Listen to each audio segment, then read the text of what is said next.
Agak jauh ya. Iya, salam jumpa dari kami berdua. Kami hadir kembali berbagi informasi. Yeay.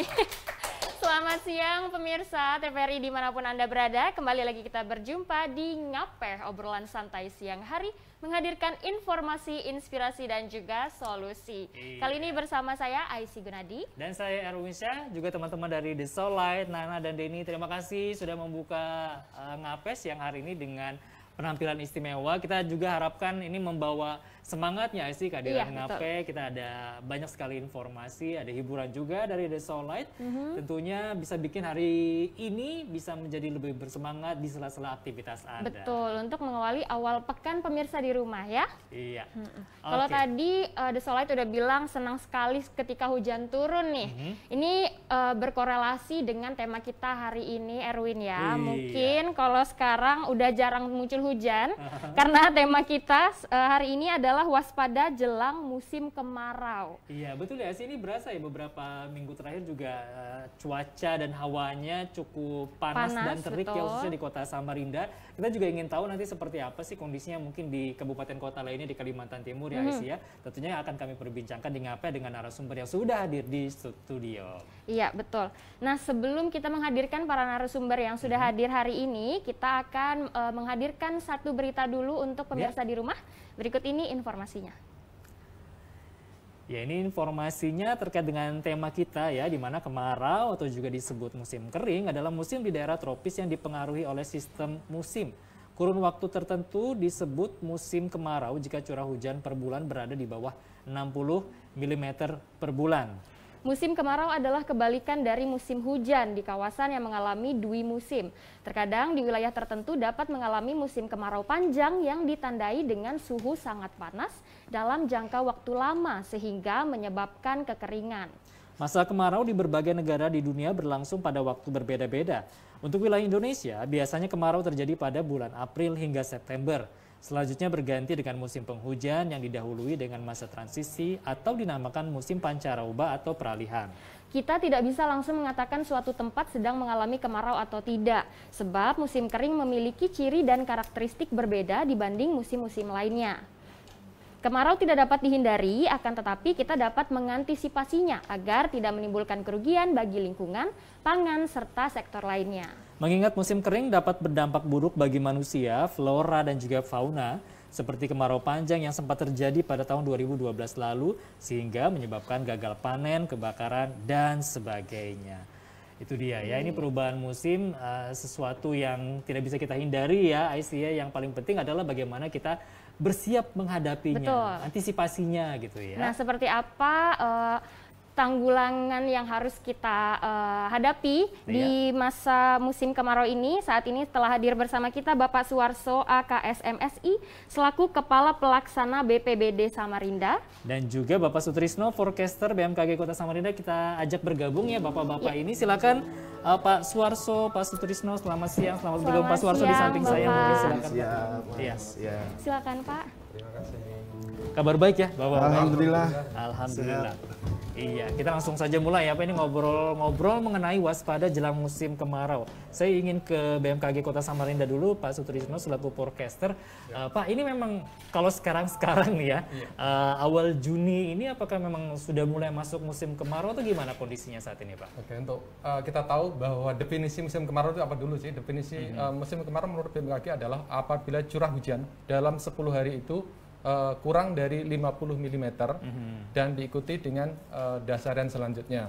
Itu minimal adalah 3 dasarian. Itu yang 10 bisa dikatakan. Dasarian tadi 10 hari. Ya, 10 hari itu 50 mili. Berarti kalau 1 bulan kurang dari 150 mm. Nah, itu ya definisi musim kemarau dari BMKG gitu. Kemudian dari definisi itu untuk saat ini bulan Juli di wilayah Samarinda dan Kaltim secara umum masih belum memasuki musim kemarau. Nanti kemarau akan diperkirakan itu sekitar bulan Juni akhir itu untuk wilayah pesisir timur, Grogol, kemudian menjalar ke utara, dan di Samarinda sendiri itu biasanya dimulai dengan bulan Juli. Gitu ya. walaupun hawanya panas sekarang ini Asia, tapi ternyata curah hujannya masih di atas 50 mm per 10 hari tadi. Berarti belum memasuki masa musim kemarau ya Pak ya. Lalu belum apakah secara resmi belum secara resmi begitu ya. Iya. Lalu Pak, apakah ada tanda-tanda yang mencolok nih Pak dalam memasuki bulan kemarau ini? Untuk tanda-tandanya sih secara umum karena kemarau sendiri itu berasal dari massa udaranya berasal dari mana sih gitu loh.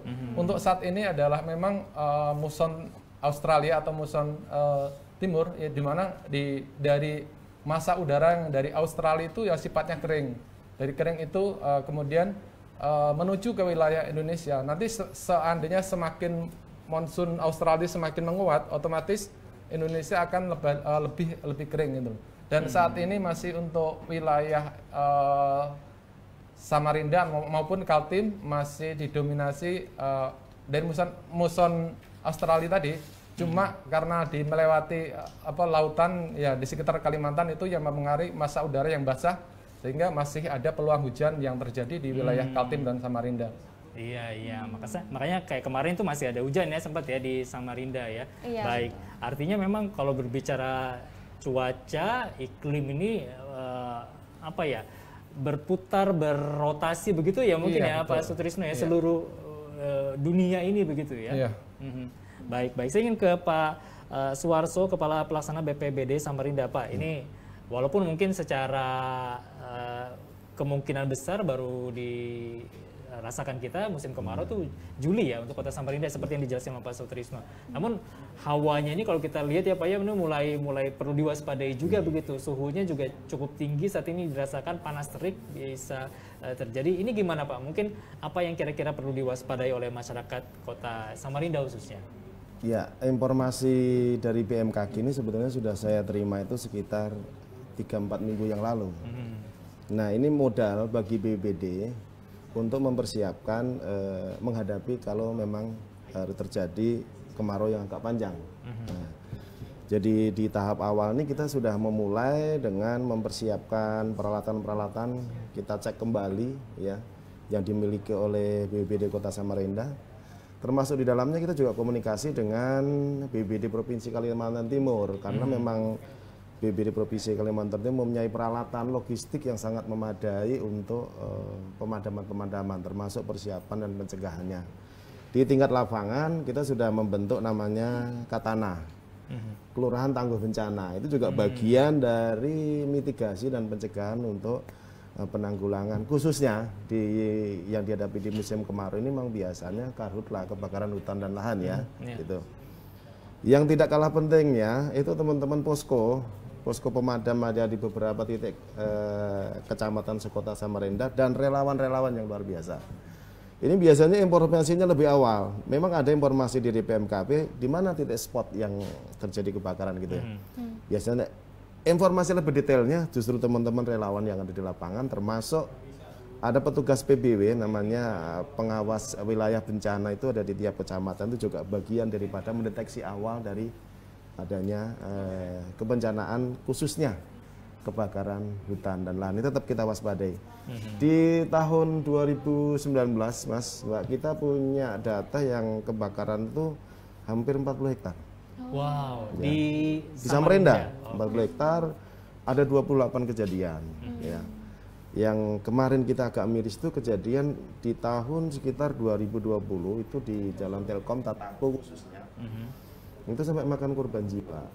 Jadi kasusnya itu ada kebakaran sudah dipadamkan oleh ini lahan begitu Pak ya? Lahan. Bukan perumahan. Bukan. Okay. Ya, karena memang domainnya BPBD itu kebakaran hutan dan lahan gitu ya. Walaupun memang filosofinya bencana itu urusan bersama gitu ya nanti dalam pelaksanaannya. Nah, di Tatako itu memang ada satu korban. Awalnya sudah kita padamkan. Terus kita tinggal, lalu kayu kering itu ditumpuk kembali oleh pemilik lahan itu. Nah, di luar dugaan ternyata berasap kembali, kehabisan oksigen dan meninggal di tempat. Nah, itu mudah-mudahan tidak terjadi kembali lagi. Makanya informasi BMKG sangat penting untuk persiapan-persiapan. Iya, saling koordinasi. Saling koordinasi antar elemen ya. Iya, baik. Lalu tadi kan Pak Sutrisno sudah menyampaikan bahwa kita akan memasuki musim kemarau di akhir Juni ini ya Pak ya. Lalu kira-kira itu akan berlangsung sampai kapan nih Pak musim kemarau ini? Oke, untuk musim kemarau di Samarinda sendiri itu biasanya hanya relatif lebih pendek ya, biasanya Juli, Agustus, September, sekitar 3 bulan itu. Walaupun kemarau kita masih peluang hujan masih ada, berbeda sama di daerah Jawa atau Nusa Tenggara. Kalau kemarau benar-benar nggak terjadi hujan. Kalau di wilayah Kaltim, biar kemarau itu masih tetap hujan gitu loh. Walaupun secara umum curah hujannya tadi dalam 10 hari kurang dari 50 mm.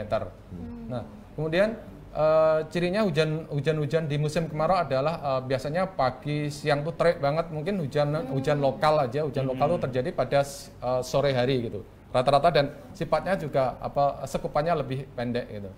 Dan untuk kemarau sendiri dari kita di Kaltim itu mengenal zone itu ada zona musim, yaitu daerah yang mempunyai pola hujan yang sama. Di Kaltim itu ada 10 zone. Jadi satu zone itu bisa mewakili beberapa kabupaten. Jadi satu zone tidak dibatasi wilayah kabupaten kota gitu.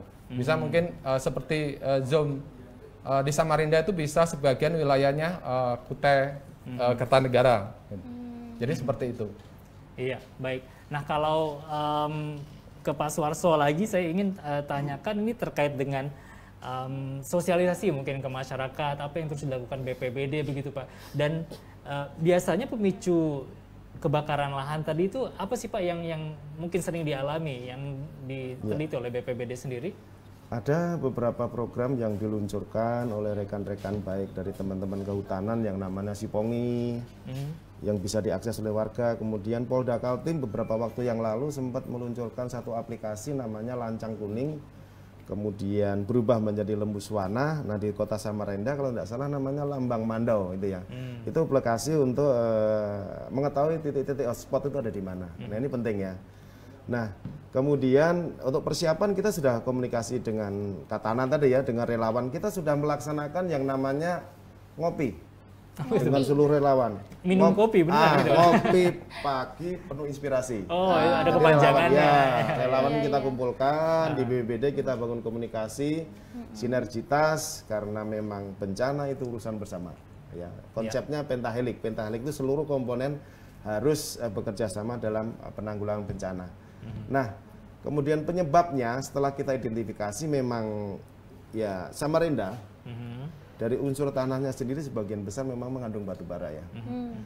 Jadi ditambah lagi memang sebagian besar juga gambut, ilalang, terus kemudian ada juga yang diduga memang sengaja membakar lahan untuk membuat entah itu kebun, entah itu untuk pertanian. Nah, itu juga menjadi pemicu gitu. Ya, harapan saya seandainya warga ingin bercocok tanam apa, jangan membakar lah. Ada pola-pola lain yang bisa digunakan Pak Tris ya.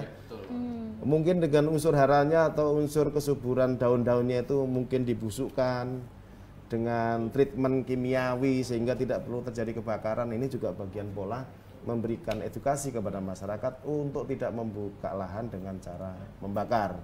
Di samping memang peluang atau kemungkinan terjadinya kebakaran kita ya di Samarinda kalau sudah panas tinggi, ilalang itu kering semua, kemudian lahan gambut kering semua, ada juga membuat puntung rokok. Juga menjadi penyebab. Persoalannya lain juga begitu. Ini kalau sudah ilalang terbakar, kemudian percikan apinya terbang, ternyata juga bisa membakar di lahan yang gambut maupun ilalang yang kering itu. Jadi ya wajib lah ya semuanya waspada. Kalau ada kebakaran segera laporkan. Kita sering komunikasi sehingga semua bisa turun bersama-sama untuk melakukan pemadaman khususnya kebakaran hutan dan lahan. Yang terakhir yang kita tangani kemarin yang agak memakan waktu cukup lama yaitu kebakaran sampah dan sekitarnya di Bukit Pinang. Nah, ya itu juga itu Pak. Itu gimana? Itu radius asap itu sampai 5 km. Sudah kita survei. Kemudian Pak Wali Kota memberikan kebijakan bahwa ini darurat. Harus segera kita tangani ya. Nah, akhirnya Pak Wali memberikan waktu sekitar 2 minggu ini harus selesai karena juga mengganggu kesehatan warga sekitar ya. Ada teman-teman kita TVRI juga terdampak itu saya lihat itu. Ya, kabut ini waktu kita selesaikan dalam waktu 2 minggu itu kerjasama dengan DLH, perusahaan, kemudian teman-teman damkar. Ternyata ada satu cara yang sedikit ampuh sampai saat ini yaitu dengan memblending Sampah yang terbakar itu dibalik, di blending dengan tanah. Alhamdulillah sampai detik ini tidak ada kebakaran di Bukit Sampah. Dan itu luar biasa Mas, pokoknya dalam 2 minggu kita biasalah makan di atas sampah gitu ya. Iya, kita apresiasi juga begitu Pak ya teman-teman BPBD, termasuk juga relawan yang turun ke lapangan, teman-teman damkar, BPBD provinsi semuanya turun tangan. Alhamdulillah. Luar biasa memang dedikasinya ya. Iya betul sekali. Nah kalau tadi Bapak sudah sampaikan bahwa udah ditemukan nih titik-titik yang rawan nih Pak. Lalu apakah ada daerah-daerah yang challenge-nya ini lebih tinggi dibanding daerah lain Pak? Berdasarkan data yang mulai dari tahun 2019, 2020, 2021 itu memang ada beberapa titik yang agak rawan. Ya. Itu rata-rata seputaran Samarinda Utara, itu di daerah Muang ya. Termasuk di Pampang itu namanya Sungai Bawang yang dulu sempat mengganggu penerbangan asapnya ini. Kemudian di daerah Makroman, Sambutan sampai Pulau Atas itu untuk wilayah-wilayah di sisi utara. Nah, sisi selatan di Palaran itu terjadi di beberapa titik juga ya, termasuk di Andil Bakti. Di Andil Bakti itu termasuk, walaupun saya waktu itu masih camat, pada waktu 2020 itu ternyata nuansa kebakaran itu seperti itu. Kita bisa susah bernapas, kemudian dalam kondisi panik kalau sudah terkurung asapnya itu. Terus daerah Bantuas, Bukuan itu ada beberapa titik, dan terakhir kemarin dikira itu daerah Samarinda. Di kilo 6 beritanya itu. Ternyata kilo 6 Balikpapan. Karena beritanya itu hanya kilo 6 sih.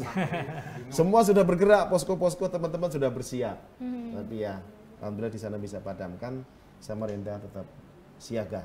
Nah, ada beberapa titik lagi, kayak di Sungai Kunjang itu, di Jalan Insinyur Haji Nusirwan Ismail ya. Ini kawasan terbuka biasanya Pak ya, lahan terbuka. Rata-rata lahan terbuka, kemudian banyak ilalang yang seperti itu, termasuk gambut itu yang akhirnya sedikit mendapat percikan api akan mudah terbakar. Itu. Iya. Ini masyarakat patut waspada juga ya gitu Aisyah, walaupun mungkin nggak ke kontrol, tapi setidaknya melihat sekitar kita begitu Pak ya. Yang tadi lahan-lahan yang mungkin saja memicu munculnya titik panas tadi memang perlu dipantau lah ya gitu sekali-sekali supaya nggak terjadi gitu Pak ya. Iya. Ada satu kontak yang bisa dihubungi cepat itu di program 112 ya. Di Samarinda itu biasanya langsung disonding ke beberapa Samarinda Siaga.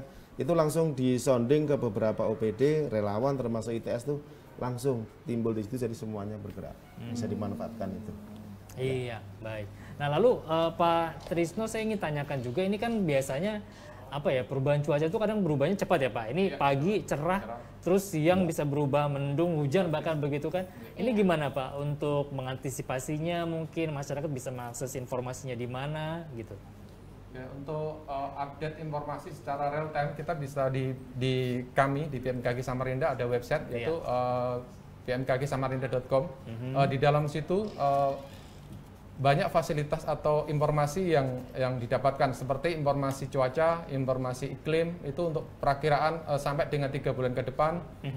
Kemudian informasi titik api atau yang hotspot tadi. Kemudian informasi HTH atau hari tanpa hujan yang kita dari kerjasama dengan para pengamat pos hujan kerjasama yang punya dinas pertanian.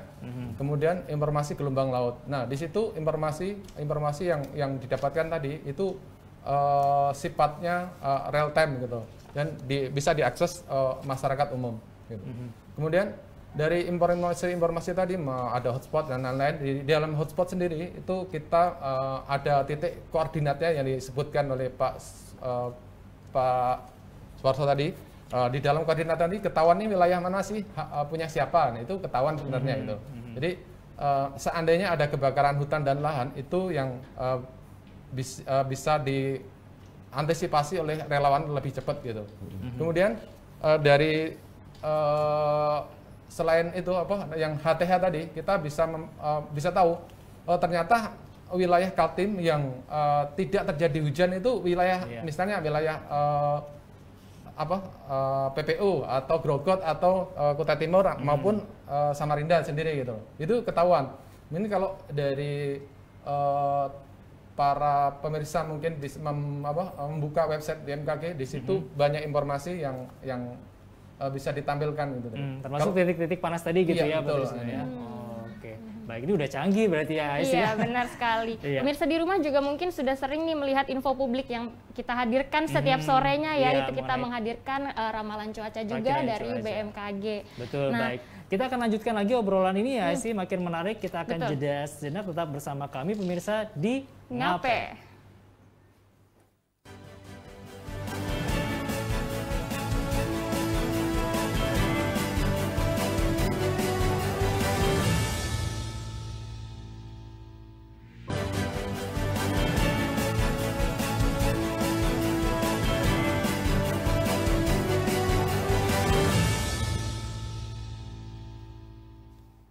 Terima kasih pemirsa, Anda masih bersama kami di Ngape. Obrolan santai siang hari menghadirkan informasi, inspirasi, dan juga solusi. Iya, semakin menarik obrolan kita ya Esi, tapi kita Betul. juga ingin santai-santai kembali mendengarkan satu buah lagu lagi ini dari teman-teman The Soullight. Berikut ini.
Iya, terima kasih teman-teman The Soullight sudah menghibur kita ya Esi Iya. dengan lagunya tadi. Kita langsung saja lanjutkan.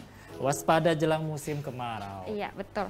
Nah, sekarang saya mau bertanya lagi nih Pak, untuk musim kemarau ini, apakah Kalimantan ini bisa menjadi pusat dari perhatian nih musim kemarau? Karena ini kan sifatnya nasional Pak ya. Iya. Kira-kira untuk Kalimantan sendiri ini bisa jadi pusat perhatian musim kemarau atau gimana Pak? Kalau untuk kemarau tahun ini dari 2022, secara umum dari hasil analisis model itu di 2022 diperkirakan kemaraunya adalah normal. Artinya kemaraunya itu tidak, karena nggak ada faktor global yang memicu. Biasanya kalau ada faktor global yang memicu, terjadi El Nino yang itu akan menyebabkan terjadinya kemarau panjang. Untuk di 2022, dari hasil analisis model itu menunjukkan adalah kemarau sifatnya normal, kemudian fenomena global tidak terjadi gitu loh. Jadi masih relatif sama seperti tahun-tahun sebelumnya. Dari data statistik tadi, kita kemarin tadi di bulan Juli sampai dengan September gitu, seperti itu. Iya. Dan kemarau sendiri masih ada potensi hujan sekitar mungkin antara 8 sampai 12 hari lah. Walaupun hujannya intensitasnya ringan gitu. Durasinya Pak, apakah berpengaruh? Dari durasi sendiri itu biasanya untuk di musim kemarau sendiri itu biasanya relatif lebih pendek. Tapi kadang-kadang bisa terjadi hujan lebat gitu, tapi durasinya pendek. Itu yang menyebabkan mungkin karena saluran air yang di Kota Samarinda kurang istilahnya masih kurang maksimal itu yang kadang-kadang terjadi limpasan air gitu. Oke, ada limpasan air.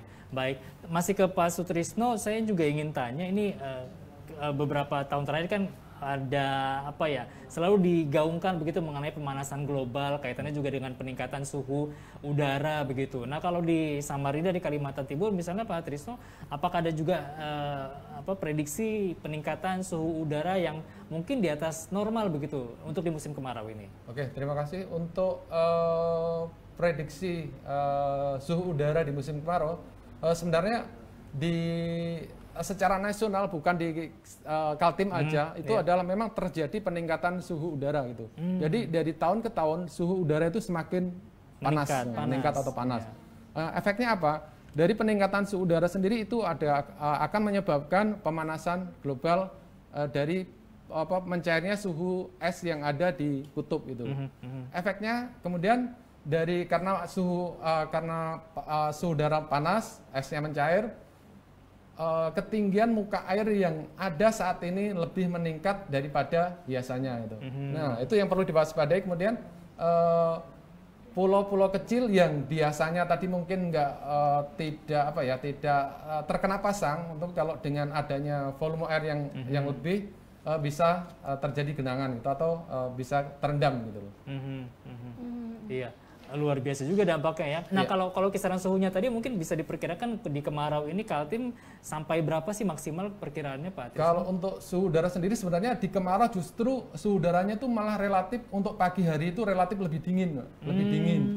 Nah, kemudian menjelang siang panas. Tapi kalau dari rata-ratanya untuk rata-rata suhu udara di Samarinda sendiri itu antara 25 sampai dengan 27 derajat Celcius gitu loh. Itu suhu udara rata-ratanya. Cuma mungkin kenapa relatif lebih dingin yang suhu udara tadi, karena anginnya bertiup lebih kencang gitu, yang menyebabkan di mana angin tadi berasal dari Australia yang sifatnya tadi benua yang di sana musim dingin di sana ya. Nah, angin berembus ke sini yang otomatis itu juga salah satu yang mempengaruhi suhu dingin yang ada di Indonesia maupun di Kalimantan Timur gitu loh. Namun perlu untuk suhu sendiri kita nggak se ekstrim yang katakanlah di dataran tinggi, seperti di dataran tinggi yang ada di di Nusa Tenggara itu bisa sampai dengan atau maupun di Malang itu bisa sampai 15. Kita hanya rata-ratanya masih suhu minimumnya hanya 22, 23 gitu. Kalau maksimum Pak? Kalau maksimum kira-kira untuk kemarau sendiri relatif lebih panas sih, memang bisa 34, kadang bisa mencapai 36, tergantung dari tutupan awan sendiri yang mempengaruhi atmosfer atau wilayah Samarinda sendiri. Kalau terik panas biasanya bisa sampai 34, 33 gitu.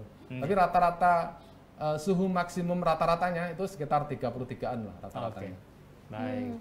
Berarti suhunya bisa berubah dengan cepat ya Pak ya, dari dingin ke panas gitu, dan ini juga yang harus menjadi kewaspadaan buat kita dan masyarakat di rumah untuk bisa menjaga kesehatan ya. Karena pasti akan berpengaruh ke kesehatan kita. Stamina tubuh juga. Baik. Ke Pak Suwarso ya kita sekarang ya, IC ini mengenai kebakaran hutan dan lahan ini terus disampaikan juga oleh pemerintah, BPBD juga begitu ya Pak, menjadi perhatian penting gitu seluruh Indonesia. Ini apa kira-kira yang terus digalakkan program-program untuk menghindari kebakaran hutan dan lahan ini Pak? Ya, karena dari hasil identifikasi penyebab terbesar kebakaran hutan itu juga ada unsur kesengajaan ya, dari masyarakat kita sebagian. Walaupun memang ada potensi, ya kita himbau tidak lagi membakar lahan untuk pertanian seperti itu. Nah, di samping itu juga kita mempersiapkan segala peralatan ya, termasuk rencana bulan ini kami dapat bantuan tangki trailer dari BNPB. Ya mudah-mudahan itu juga menjadi bagian dari upaya-upaya kita untuk membantu seandainya terjadi. Tapi yang paling utama di sini kan preventifnya ya, pencegahan gitu. Semua unsur harus terlibat untuk membantu di awalnya itu mitigasi pengawasannya, supaya api itu tidak perlu menjadi besar. Nah, ketika api kecil sudah paling mudah kita padamkan. Ya semuanya wajib waspada, semuanya wajib ikut membantu karena masyarakat juga harus bertanggung jawab terhadap upaya dari pencegahan maupun penanganan karhutla itu sendiri, gitu ya. Di samping itu ada satu kendala di lapangan itu biasanya beberapa kali kita kesulitan sumber air untuk melakukan pemadaman, gitu ya. Kadang-kadang ada airnya tinggal lumpur seperti itu juga bagian dari kendala untuk melakukan pemadaman. Untuk itu suplai dari beberapa mobil-mobil tangki termasuk punya rekan-rekan damkar, punya BPBD, punya perusahaan, itu harus berjibaku bersama-sama dengan kita semuanya untuk saling menyuplai. Jangan sampai memang terjadi putus air. Sebab kalau sudah putus air, karena ke bawah angin aja itu sudah terbakar lahan itu, maka akan menjadi besar. Tapi saya bersyukur informasi dari BMKG tadi, kalau dalam 1 bulan masih ada hujannya masih lumayan Pak Tris ya kita ya. Iya. Tapi sekali lagi kita tetap harus waspada. Iya. Dengan mudah-mudahan tidak terjadi kebakaran hutan dan lahan di kota Samarinda khususnya maupun saudara kita yang di kabupaten kota lainnya Kalimantan Timur dan Indonesia. Iya. Kemungkinan terburuk itu sudah diwaspadain harus dari jauh-jauh hari dari awal, kita harus siap. Termasuk tenaga-tenaga kita juga harus disiagakan untuk tim TRC kami, tim reaksi cepat kami juga sudah kita siapkan dari sekarang. Seandainya terjadi sesuatu harus segera berangkat, segera bergerak. Gitu. Iya, baik. Ya, luar biasa memang upayanya yang terus dilakukan. Iya, betul. Nah, kalau tadi kita sudah membahas tentang antisipasi yang perlu dilakukan oleh masyarakat nih Pak. Lalu kalau dari sisi BMKG sendiri, apa antisipasi untuk mengupayakan agar kekeringan-kekeringan seperti yang tadi Pak Suarso sempat bilang, itu tuh tidak sampai terjadi nih Pak? Apakah dari BMKG memberitahukan kepada dunia pertanian ini penting gitu ya, mendapat informasi terkait dengan cuaca ini begitu ya, untuk produktivitas pangan juga misalnya, gimana Pak Tris? Oke, terima kasih untuk menyebarkan informasi hasil model yang kita olah tadi. Kita selain melalui website kami yang www.bmkgsamarinda.com, kemudian setiap pagi kami juga live itu untuk Pro 2 RRI Samarinda, itu informasi cuaca yang harian. Kemudian dengan adanya grup WA gitu loh, WA grup itu terdiri dari para petani, kemudian kelompok tani maupun penyuluh-penyuluh pertanian yang kita informasikan cuaca pada saat ini gitu loh. Nah, selain itu untuk mewaspadai, kita juga selain menyampaikan melalui media yang ada, kita juga terima kasih diundang TVRI ini untuk mempublikasikan bahwa perakiraan yang akan terjadi di Samarinda itu. Secara umum tadi untuk kemarau di Kaltim bulan mungkin 10% itu terjadi di bulan Juni, kemudian 70%-nya di bulan Juli, dan sisanya di 20% di Agustus. Jadi untuk kemarau ini juga masih tadi sifatnya normal, nggak ada fenomena global yang memicu terjadinya peningkatan kemarau panjang. Kemudian dari itu otomatis bahan baku PDAM karena nggak ada intrusi air laut masih relatif aman gitu, relatif aman. Kemudian untuk titik-titik hotspot, kemudian yang kita informasi setiap hari kita share informasi ke BPBD maupun ke relawan yang membutuhkan gitu. Dari situ kita bisa kadang sharing informasi di sini terjadi kebakaran hutan dan lahan, dan perlu diwaspadai juga dari kita juga di BMKG Pusat ada namanya di webnya ada Spartan, itu informasi kebakaran hutan dan lahan. Yang ada untuk di Kaltim juga ya dibilang Pak Suarso tadi, kebanyakan mungkin ada yang disengaja karena untuk membakar hutan dan lahan, karena dengan itu dia cepat untuk membuka lahannya tadi dengan biaya yang murah gitu loh. Namun itu akan mengganggu dari oksigen yang ada, itu akan mempengaruhi kualitas udara yang ada, yang dimana akan mengganggu kesehatan gitu loh. Di samping itu juga untuk BMKG Samarinda juga ada alat namanya kualitas udara PM2,5 yang ditempatkan di Bandara APT Pranoto itu yang mengukur kualitas udara yang ada ini masih layak atau tidak untuk kita hirup gitu. Tapi dari data yang ada otomatis di Samarinda sendiri masih kualitasnya masih cukup baik untuk bernapas gitu. Oke, baik. Masih ke Pak Trisno, ini mengenai akurasi perakiraan gitu kan Pak. Kita kan kadang dapat informasi di Instagram itu kan cepat sekali tuh dari BMKG merilis misalnya ada hujan begitu kan. Ini kira-kira hujannya akan berlangsung berapa lama durasinya dan akan selesai pada pukul sekian begitu kan. Nah, ini biasanya dari kejadian dan rilis datanya itu kan kadang cepat sekali begitu Pak ya. Memang waktunya singkat begitu untuk menentukan durasi dari satu kejadian ini Pak, cuaca itu misalnya? Cuaca sendiri adalah keadaan atmosfer yang cepat berubah gitu loh, cepat berubah. Kenapa cepat berubah gitu? Kita informasikan hari ini misalnya perakiraan besok itu dari nanti sore sudah inilah atau siang nanti itu sudah dimodelkan gitu. Nah, kemudian diupdate besok pagi untuk perakiraan cuacanya. Tapi kalau untuk peringatan dini cuaca biasanya itu 1 atau 2 jam sebelumnya itu sudah diinformasikan bahwa akan terjadi hujan lebat disertai angin pada daerah atau wilayah katakanlah Samarinda dan sekitarnya gitu. Nah, itu cuaca sendiri tadi karena sifatnya dinamis gitu ya, dinamis, cepat berubah. Kadang perakiraan peringatan dini tadi yang harusnya mungkin melewati Samarinda tapi berhubung pola anginnya berubah, nah itu mungkin hanya Samarinda bagian utara aja yang kena. Nah, Samarinda bagian tengah itu biasanya nggak kena. Makanya kadang-kadang perakiraan itu tidak 100% akurat ya, karena itu hanya model dari model atmosfer yang ada dimodelkan gitu.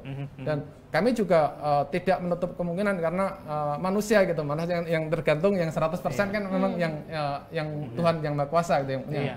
Kami hanya berdasarkan parameter-parameter yang ada, kemudian kita di running dengan model cuaca yang ada. Nah, hasilnya seperti itu yang kita informasikan ke masyarakat. Nah, dari itu kadang tadi memang nggak bisa, kita juga nggak bisa 100% bahwa akurasi itu, akurasinya tepat gitu loh. Betul. Kadang menyimpang gitu. Iya, jangan tiba-tiba langsung menyalahkan gitu, ini salah nih BMKG nih, nggak akurat nih. Padahal memang itu tadi ya namanya cuaca bisa berubah dalam hitungan jam begitu Pak ya, dalam waktu singkat begitu bisa berubah ya. Baik, ini waktu kita terbatas, saya ingin ke Pak Suwarso untuk menyampaikan kesimpulan dari perbincangan kita kali ini. Mungkin ada himbauan kepada masyarakat yang ingin disampaikan, silakan. Ya, untuk masyarakat Samarinda yang saya cintai, bahwa kebakaran hutan ini salah satu penyebabnya adalah dari kelalaian manusia. Nah, untuk itu kami himbau kepada warga untuk tidak melakukan pembukaan lahan dengan cara membakar, kemudian segera informasikan kalau ada titik-titik kebakaran lahan, baik melalui RT, lurah, maupun di media-media sosial relawan yang ada, supaya kami dari pemerintah dan relawan bisa segera menindaklanjuti kebakaran supaya tidak meluas lebih merugikan, baik dari sisi material maupun spiritual ya, karena ada gangguan psikologis biasanya seperti itu. Saya kira itu, mari bergandeng tangan untuk seluruh komponen yang ada untuk menangani kebakaran ini. Tapi saya dapat informasi dari BMKG kemungkinan masih ada curah hujan, mudah-mudahan tidak terjadi kebakaran hutan dan lahan di kota Samarinda. Iya, amin. Baik. Lalu dari Bapak Sutrisno mungkin ada yang ingin disampaikan Pak? Ya, terima kasih. Untuk di musim kemarau adalah saat yang tepat untuk memulai sebenarnya membersihkan parit atau saluran air gitu kan, karena di situ otomatis curah hujannya berkurang sehingga hasil pembangunan atau pengerjaannya lebih maksimal gitu. Nah, kemudian update informasi cuaca bisa didapatkan melalui website kami www.bmkgsamarinda.com atau di website pusat bmkg.go.id. Nah, di dalam website itu lengkap informasi apa yang dibutuhkan, baik untuk pertanian, untuk kualitas udara maupun untuk titik api gitu. Iya, baik. kita bergandeng tangan dengan BPBD, seluruh elemen masyarakat. Seandainya terjadi bencana, kita saling bahu-membahu. Kita sebagai apa dan harus bagaimana itu. Baik, terima kasih. Terima kasih juga Pak Sutrisno, Forkesta BMKG Kota Samarinda, dan juga Pak Suarso, Kepala Pelaksana BPBD Samarinda, atas informasinya. Mudah-mudahan ini sinergisitas seluruh lapisan masyarakat begitu ya Pak, untuk menghadapi musim kemarau dan mengantisipasi bencana yang terjadi pada musim kemarau nanti. Iya, ya. betul sekali. Nah, Baik. pemirsa, kami masih akan kembali lagi dengan informasi lainnya. Untuk itu tetaplah bersama kami di Ngape.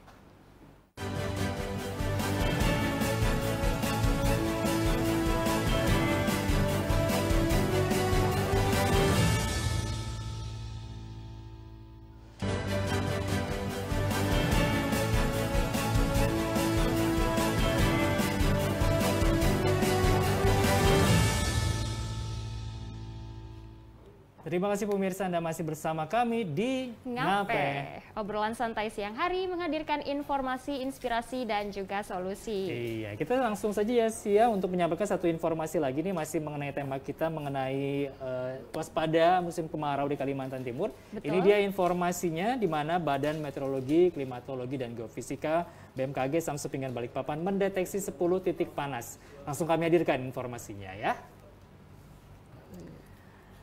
Dengan adanya 10 hotspot yang terpantau sejak siang hingga pukul 17 sore kemarin, BMKG telah menginformasikan ke instansi terkait, baik di provinsi maupun kabupaten untuk meningkatkan kewaspadaan. Prakirawan Stasiun Kelas 1 Sultan Haji Muhammad Sulaiman, Samsepinggan BMKG Balikpapan, Idham Khalid di media antara juga mengatakan dengan terpantaunya 10 titik hotspot itu, pihaknya langsung mengabarkan terkait dengan hal itu, terutama kepada Badan Penanggulangan Bencana Daerah di masing-masing daerah agar dapat melakukan tindakan lebih lanjut dalam melakukan penanganan. Ya, sehari sebelumnya terdeteksi 17 hotspot tersebar pada 5 kabupaten di Kaltim, namun beberapa jam kemudian titik panas tersebut menghilang. Sedangkan 10 hotspot yang terdeteksi hari ini merupakan hotspot di titik koordinat berbeda meski ada yang berada di kabupaten kota yang sama. 10 hotspot yang terdeteksi hari ini berada di 3 kabupaten, yakni Kabupaten Berau terdapat 5 titik, Kabupaten Kutai Kartanegara 1 titik, dan Kabupaten Kutai Timur terdapat 4 titik. Dengan rincian per kabupaten adalah semuanya hotspot termasuk di Kabupaten Berau hanya berada di 1 kecamatan, yakni Kecamatan Segah, dengan semua hotspot memiliki tingkat kepercayaan menengah. Sementara 1 hotspot yang berada di Kabupaten Kutai Kartanegara berada di Kecamatan Loakulu dengan tingkat kepercayaan menengah. Menyusul 4 hotspot yang terdeteksi di Kutai Timur tersebar pada 2 kecamatan, yakni Kecamatan Bengalon 1 hotspot dan Kecamatan Kaubun terdapat 3 hotspot yang semuanya dengan tingkat kepercayaan menengah. Ya. Iya. Berarti tingkat hotspotnya ini berbeda-beda dan bisa berpindah-pindah ya Erwin ya? Betul sekali. Jadi tetap waspada kondisinya, walaupun kita tahu memang seperti yang kita berbincang tadi ya, kalau puncaknya sendiri bulan atau musim kemarau itu sekitar bulan Juli, Agustus nanti. Iya, betul. Ya? Nah, setelah ini kita juga masih ada satu informasi lagi untuk pemirsa di rumah.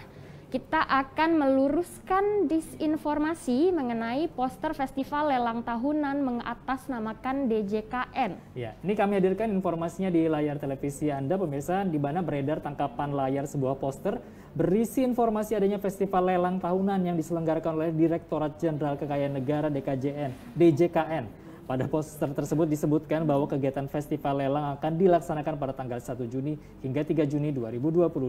Faktanya, DJKN melalui akun Twitter resminya @ditjenkn memastikan bahwa poster lelang tahunan yang beredar tersebut adalah tidak benar atau hoax. DJKN menambahkan apabila informasi lelang tidak tertera dalam laman lelang.go.id, maka dipastikan informasi tersebut adalah penipuan.